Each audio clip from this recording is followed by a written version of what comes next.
ಕೇಂದ್ರ ಸರ್ಕಾರದ ಮುಂದೆ 3 ಬೇಡಿಕೆಗಳನ್ನು ಪ್ರಮುಖವಾಗಿ ಇಟ್ಟಿದ್ರು. ನೀಟ್ ಹಗರಣಕ್ಕೆ ಬೇಸತ್ತು ಆತ್ಮಹತ್ಯೆ ಮಾಡಿಕೊಂಡಂತಹ ವಿದ್ಯಾರ್ಥಿಗಳ ಕುಟುಂಬಕ್ಕೆ 1 ಕೋಟಿ ಪರಿಹಾರವನ್ನು ನೀಡಬೇಕು. ವಿದ್ಯಾರ್ಥಿಗಳ ಮೇಲಿನ ಹಲ್ಲೆಗೆ ಸರ್ಕಾರ ಮತ್ತು ಪೊಲೀಸರು ಕ್ಷಮೆ ಕೇಳಬೇಕು ಅನ್ನುವಂತಹ ಬೇಡಿಕೆ ಕೂಡ ಇದೆ ಸಿಜೆಪಿ ಕಡೆಯಿಂದ. ಇದರ ಜೊತೆಗೆ ವಿದ್ಯಾರ್ಥಿಗಳ ಮೇಲಿನ ಎಲ್ಲಾ ಕೇಸ್ಗಳನ್ನ ವಾಪಸ್ ಪಡಿಬೇಕು ಅಂತ ಸಿಜೆಪಿ ಒತ್ತಾಯಿಸಿದೆ. ಸಿಜೆಪಿ ಹೇಳ್ತಾ ಇತ್ತು 3ನೇ ಸುತ್ತಿನ ಮಾತುಕತೆಗೂ ಮೊದಲು ಅಂದ್ರೆ ನಾವು ಕೇವಲ ಭರವಸೆಯನ್ನ ಕೊಟ್ರೆ ನಾವು ಪ್ರತಿಭಟನೆಯನ್ನ ಕೈ ಬಿಡೋಲ್ಲ, ಲಿಖಿತ ರೂಪದಲ್ಲಿ ನಮಗೆ ನಂಬಿಕೆ ಬರುವಂತಹ ರೀತಿಯಲ್ಲಿ ಬರ್ದು ಕೊಡಬೇಕು ಅಂತ. ಬಟ್ ಸಂಧಾನ ಕೊನೆಗೂ ಕೂಡ ಸಕ್ಸಸ್ ಆಗಿದೆ. ये जो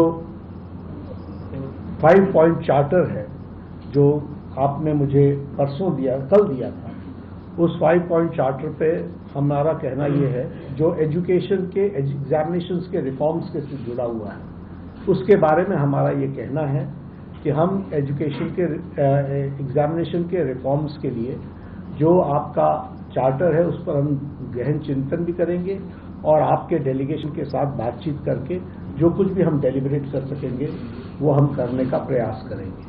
तो ये इनकी डिमांड्स थी।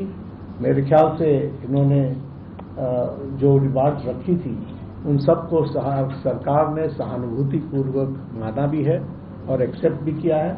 मेरा निवेदन है कि आप सबसे कि हमारे जो आंदोलन करने वाले हैं वो अपने एजिटेशन को विड्रॉ करें और पीसफुली हम सब लोग आगे बढ़े, ऐसा मेरा निवेदन है। ये जो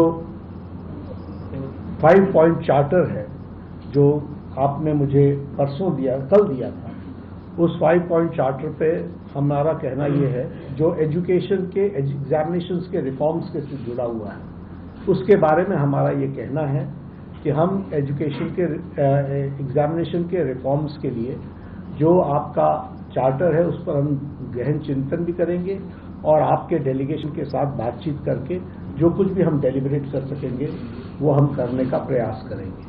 तो ये इनकी डिमांड।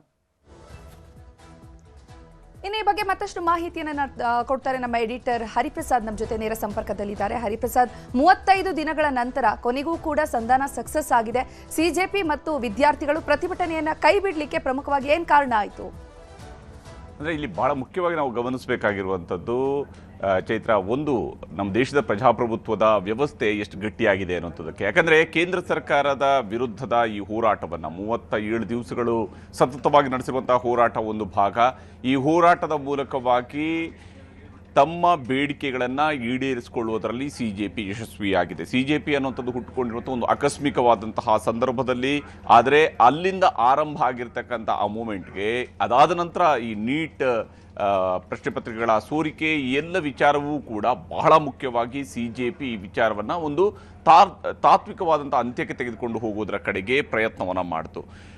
ಎಕ್ಸಾಮನ್ನು ಮಾಡಿದ್ರು, ರೀ ಎಕ್ಸಾಮ್ ಮಾಡಿದ್ವಿ, ಎಕ್ಸಾಮ್ ರದ್ದುಗೊಳಿಸಿದ್ವಿ, ಮರುಪರೀಕ್ಷೆಯನ್ನು ಮಾಡಿದ್ವಿ, ಆ ಮೂಲಕವಾಗಿ ವಿದ್ಯಾರ್ಥಿಗಳಿಗೆ ತೊಂದರೆ ಆಗದಂತೆ ನೋಡ್ಕೊಂಡ್ವಿ ಅನ್ನುವಂತಹ ಮಾತುಗಳನ್ನು ಕೇಂದ್ರ ಸರ್ಕಾರ ಹೇಳ್ತಾ ಇತ್ತು. ಆದರೆ ಕೇಂದ್ರ ಸರ್ಕಾರ ಅಂತಿಮವಾಗಿ ಈ ವಿಚಾರದಲ್ಲಿ 37 ದಿವಸಗಳ ಹೋರಾಟದ ನಂತರ, ಅಂದರೆ ಒಂದು ಇಲ್ಲಿ ಇವತ್ತು ಅಭಿಜಿತ್ ದೀಪ್ಗೆ ಈ ಒಂದು ಮಾತುಕತೆ ಯಶಸ್ವಿಯಾದ ನಂತರ ಮತ್ತು ಯಾವಾಗ ಪ್ರಧಾನವರ ರಾಜೀನಾಮೆ ಸಲ್ಲಿಕೆ ಆದ ನಂತರ ತನ್ನ ಕೈಯಲ್ಲಿ ಅಂಬೇಡ್ಕರ್ ಅವರ ಭಾವಚಿತ್ರವನ್ನು ಹಿಡ್ಕೊಂಡೇನೆ ಅವರು ತಮ್ಮ ವಿಜಯವನ್ನು ಘೋಷಣೆ ಮಾಡಿದರು. ಅಂದರೆ ನಮ್ಮ ಹೋರಾಟ ಯಶಸ್ವಿಯಾಗಿದೆ ಅನ್ನುವಂತಹ ಘೋಷಣೆಯನ್ನು ಮಾಡಿದರು.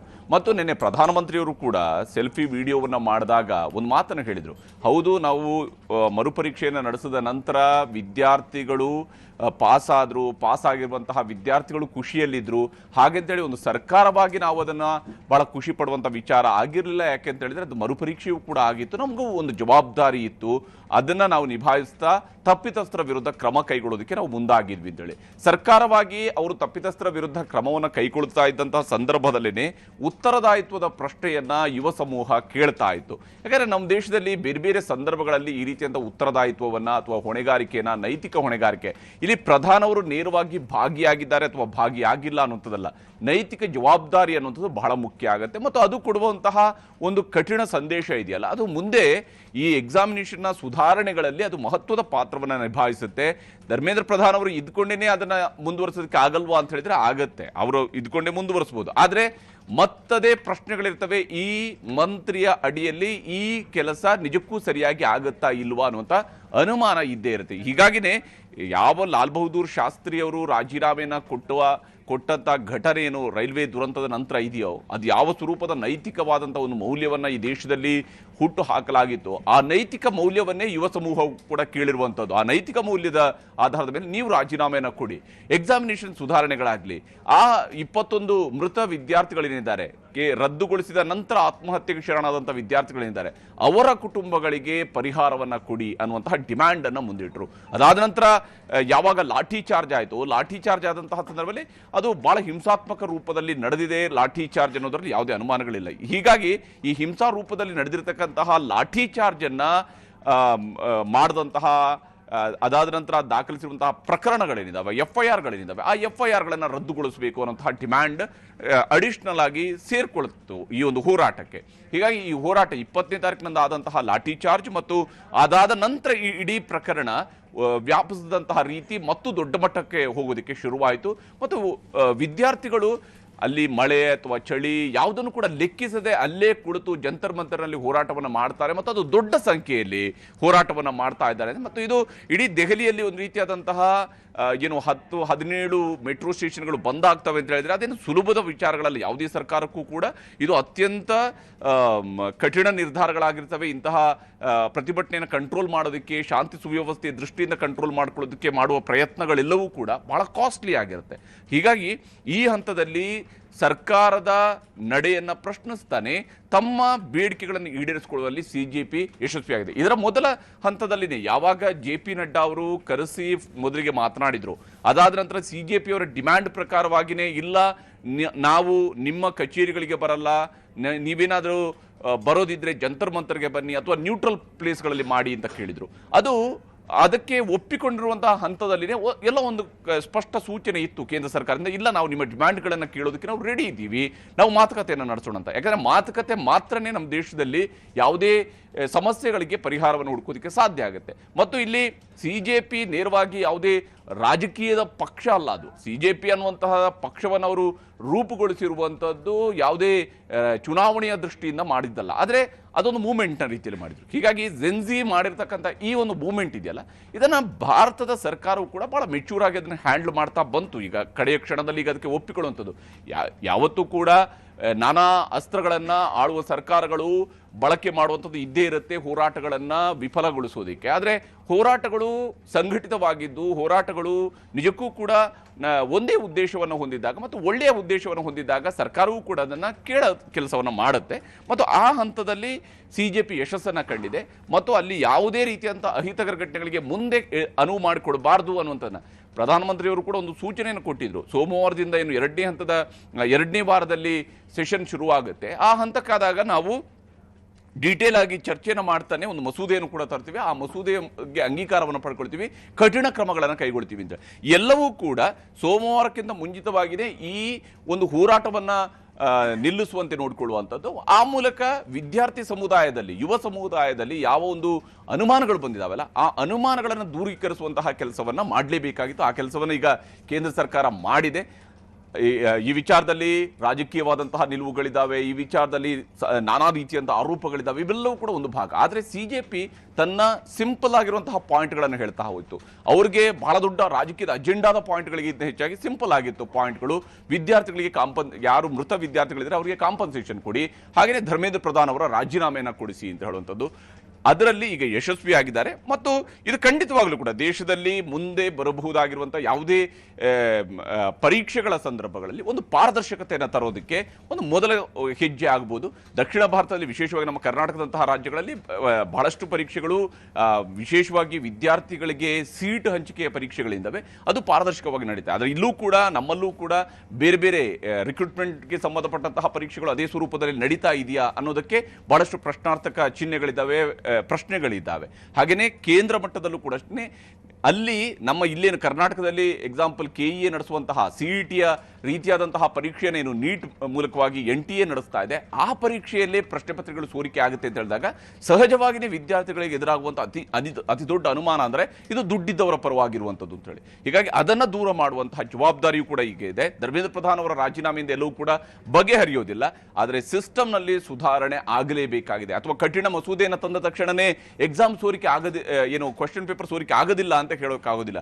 ಅಲ್ಲೂ ಕೂಡ ಪ್ರಶ್ನೆ ಪತ್ರಿಕೆ ಸೋರಿಕೆ ಆಗುವ ಸಾಧ್ಯತೆ ಇದ್ದೇ ಇರುತ್ತೆ. ಹೀಗಾಗಿ ಪ್ರಶ್ನೆ ಪತ್ರಿಕೆ ಸೋರಿಕೆಯನ್ನು ಸೋರ್ಸಲ್ಲಿ ಅದನ್ನು ಸೋರಿಕೆ ತಡೆಗಟ್ಟುವ ದೊಡ್ಡ ಜವಾಬ್ದಾರಿ ಇವಾಗ ವಿಶೇಷವಾಗಿ NTA ಮೇಲೆ ಇರುವಂಥದ್ದು. NTA ಅದನ್ನು ಸರಿಯಾಗಿ ನಿಭಾಯಿಸಬೇಕು ಅಂತೇಳಿ ಆದರೆ ಕೇಂದ್ರ ಸರ್ಕಾರವು ಕೂಡ ಅದಕ್ಕೆ ಸೂಕ್ತವಾದಂತಹ ಮಂತ್ರಿ ಮತ್ತು ಸೂಕ್ತವಾದಂತಹ ಅಧಿಕಾರಿಗಳ ತಂಡ, ಈಗಾಗಲೇ ಅಲ್ಲಿರುವ ಅಧಿಕಾರ ತಂಡಗಳನ್ನು ಬದಲಾವಣೆ ಮಾಡಲಾಗಿದೆ, ಆದರೆ ಅಧಿಕಾರಿಗಳ ತಂಡವು ಕೂಡ ಸೂಕ್ತವಾಗಿ ಕೆಲಸ ಮಾಡಬೇಕಾಗತ್ತೆ. ಚೈತ್ರ. ಹರಿಪ್ರಸಾದ್, ಇನ್ನು ಜನರ ಹೋರಾಟಕ್ಕೂ ಜನನಾಯಕರ ಹೋರಾಟಕ್ಕೂ ಬಹಳ ವ್ಯತ್ಯಾಸ ಇದೆ ಅನ್ನುವಂಥದ್ದನ್ನ ಈ ಹೋರಾಟ ತೋರಿಸ್ತಾ ಅಂತ. ನಿಜ, ಇಲ್ಲಿ ರಾಜಕೀಯ ಪಕ್ಷಗಳು ನಡೆಸುವಂತಹ ಹೋರಾಟದಲ್ಲಿ ರಾಜಕೀಯದ ಲೆಕ್ಕಾಚಾರಗಳಿರ್ತವೆ, ಅದರ ರಾಜಕೀಯ ಲಾಭಗಳಿರ್ತವೆ, ರಾಜಕೀಯದ ಪರಿಣಾಮಗಳಿರ್ತವೆ, ರಾಜಕೀಯದ ಉದ್ದೇಶಗಳಿರ್ತವೆ, ಮತ್ತು ಅದರ ಮೂಲಕವಾಗಿ ಆಡಳಿತದಲ್ಲಿರ್ತಕ್ಕಂತಹ ಪಕ್ಷವನ್ನ ಕೆಡವುವಂತಹ, ಅದನ್ನ ಅವಕಾಶಕ್ಕಾಗಿ ಕಾಯುವಂತಹ ಒಂದು ರಾಜಕಾರಣದ ಉದ್ದೇಶ ಇದ್ದೇ ಇರುತ್ತೆ. ಹಾಗೆಂತೇಳಿ ರಾಜಕೀಯದ ಉದ್ದೇಶಗಳಿಗಾಗಿ ನಡೆಸುವಂತಹ ಹೋರಾಟಗಳೆಲ್ಲವೂ ತಪ್ಪು ಅಂತ ಹೇಳಕ್ಕಾಗೋದಿಲ್ಲ. ನಮ್ಮ ಪ್ರಜಾಪ್ರಭುತ್ವ ವ್ಯವಸ್ಥೆಯಲ್ಲಿ ಇಂಥದ್ದೇ ರಾಜಕೀಯದ ಉದ್ದೇಶಗಳಲ್ಲಿ ನಡೆದಿರುವಂತಹ ಹೋರಾಟಗಳಲ್ಲೇ ಅಧಿಕಾರದ ಬದಲಾವಣೆಗಳು ಆಗ್ತಾ ಬಂದಿರುವಂಥದ್ದೇ ಹೊರತು ಬೇರೆ ಯಾವ ರೂಪದಲ್ಲೂ ಕೂಡ ಆಗಿಲ್ಲ. ಅದು ನಮ್ಮ ದೇಶದಲ್ಲಿ ಎಮರ್ಜೆನ್ಸಿ ಸಂದರ್ಭದಲ್ಲಿ ಆಗಿರುವಂತಹ ಹೋರಾಟದ ನಂತರ ಹೀಗೆ ಕಾಂಗ್ರೆಸ್ನ ಬದಲಾಗಿ ಜನತಾ ಪಕ್ಷ ಸರ್ಕಾರ ಅಧಿಕಾರಕ್ಕೆ ಬಂತು. ಇದೆಲ್ಲವೂ ಕೂಡ ರಾಜಕೀಯದ ಹೋರಾಟಗಳ ಮೂಲಕವಾಗಿ ನಡೆದಂತಹ ರಾಜಕೀಯದ ಹೋರಾಟಗಳು ಮತ್ತು ರಾಜಕೀಯದ ಪರಿಣಾಮಗಳ ಸರ್ಕಾರಗಳ. ಆದರೆ ಇಲ್ಲಿ ವಿದ್ಯಾರ್ಥಿಗಳು ನಡೆಸುವಂತಹ ಹೋರಾಟ ಇದೆಯಲ್ಲ, ಇದು ವಿಶೇಷವಾಗಿ ರಾಜಕೀಯದ ಉದ್ದೇಶಗಳಿಂದ ಹೆಚ್ಚಾಗಿ ಒಂದು ತಾತ್ವಿಕವಾಗಿರ್ತಕ್ಕಂಥ ವಿಚಾರಗಳಿರ್ತವೆ. ಇಲ್ಲಿ ತಾತ್ವಿಕವಾಗಿ ಅವರು ಕೇಳ್ತಾ ಇರುವಂಥದ್ದೇನು, ನಮಗೆ ಈ ಪರಿಹಾರ ಬೇಕು, ನಮಗೆ ಇಂತಹ ವಿಚಾರಗಳಲ್ಲಿ ಪರಿಹಾರ ಬೇಕು, ನಮಗೆ ಇಂತಹ ವಿಚಾರಗಳಲ್ಲಿ ಉತ್ತರದಾಯಿತ್ವ ಬೇಕು. ನಿಮ್ಮ ರಾಜಕೀಯ ಪಕ್ಕಕ್ಕಿಡಿ, ಆದರೆ ನಮಗೆ ಬೇಕಾಗಿರುವಂಥದ್ದು ಸರಿಯಾದಂತಹ ಜವಾಬ್ದಾರಿಯುತ ಸರ್ಕಾರದಿಂದ ಜವಾಬ್ದಾರಿಯುತವಾದಂತಹ ಉತ್ತರಗಳು ಅನ್ನುವಂತಹ ನಿಟ್ಟಿನಲ್ಲಿ ಕೆಲಸವನ್ನು ಮಾಡ್ತಾ ಹೋದ್ರು. ಹೀಗಾಗಿನೇ ವಿದ್ಯಾರ್ಥಿಗಳ ಈ ಹೋರಾಟ ಹೆಚ್ಚು ಪರಿಣಾಮಕಾರಿಯಾಗಿ ಕೆಲಸ ಮಾಡಿರುವಂಥದ್ದು. ಮತ್ತು ಇದು ಯಾವುದೋ ಒಂದು ಪಕ್ಷ ಅಥವಾ ಯಾವುದೇ ರಾಜಕೀಯ ಪಕ್ಷದ ಅಫಿಲಿಯೇಷನ್ ಹೊಂದಿರತಕ್ಕಂಥ ವಿದ್ಯಾರ್ಥಿ ಸಂಘಟನೆ ಆಗಿರಲಿಲ್ಲ. ಈ ಬಾರಿ ಇದು ಸೋಷಿಯಲ್ ಮೀಡಿಯಾದ ಮೂಲಕವಾಗಿ ಹುಟ್ಟುಕೊಂಡಿರುವಂತಹ CJP ಅನ್ನೋದರ ಮೂಲಕವಾಗಿ ಹುಟ್ಟುಕೊಂಡು ಅದರ ಮೂಲಕವಾಗಿ ಕೋಟ್ಯಂತರ ವಿದ್ಯಾರ್ಥಿಗಳ ಜೊತೆಯಾಗಿ ಆ ಮೂಲಕವಾಗಿ ಎತ್ತಿದಂತಹ ವಾಯ್ಸ್ ಆಗಿತ್ತು. ಮತ್ತು ಇದು ವಿಶೇಷವಾಗಿ 16, 17, 18 ವರ್ಷಗಳ ಯುವಕರು ಇದರಲ್ಲಿ ದೊಡ್ಡ ಸಂಖ್ಯೆಯಲ್ಲಿ ಇದ್ರು. ಹೀಗಾಗಿ ಈ ಮಕ್ಕಳು ಕೇಳಿರುವಂತಹ ಡಿಮ್ಯಾಂಡ್ ಏನು, ನಮ್ಮ ಭವಿಷ್ಯ. ಯಾಕಂದ್ರೆ ಅಂತಿಮವಾಗಿ ಮಕ್ಕಳ ಕೈಯಲ್ಲಿರುವಂಥದ್ದು ದೇಶದ ಭವಿಷ್ಯ. ಹೀಗಾಗಿ ಆ ದೇಶದ ಭವಿಷ್ಯವನ್ನು ರೂಪಿಸುವಂತಹ ಜವಾಬ್ದಾರಿ ವಿದ್ಯಾರ್ಥಿಗಳ ಕೈಯಲ್ಲಿದ್ದಾಗ ಅವರಿಗೆ ಪಾರದರ್ಶಕವಾದಂತಹ ಪರೀಕ್ಷೆಯ ಮೂಲಕವಾಗಿ ಅವರಿಗೆ ಪಾರದರ್ಶಕವಾಗಿ ಸೀಟು ಹಂಚಿಕೆಗಳಾಗಿ ಪ್ರತಿಭೆಗಳಿಗೆ ಸರಿಯಾದಂತಹ ಮತ್ತೆ ಅವರು ಬಹಳ ಕಾಂಪ್ಲಿಕೇಟೆಡ್ ಆಗಿರುವಂತಹ ಯಾವುದೇ ವಿಚಾರಗಳನ್ನು ಇಲ್ಲಿ ಮುಂದಿಟ್ಟಿರಲಿಲ್ಲ. ಬಹಳ ಸಿಂಪಲ್ ಆಗಿರತಕ್ಕಂತಹ ವಿಚಾರಗಳ ಮತ್ತು ಆಗಲೇಬೇಕಾಗಿರುವಂತಹ ವಿಚಾರಗಳನ್ನಿಟ್ಟು ಮತ್ತು ಅದಕ್ಕೆ ಅವರು ಸಾಂವಿಧಾನಿಕವಾಗಿ ಹೊರಟರು.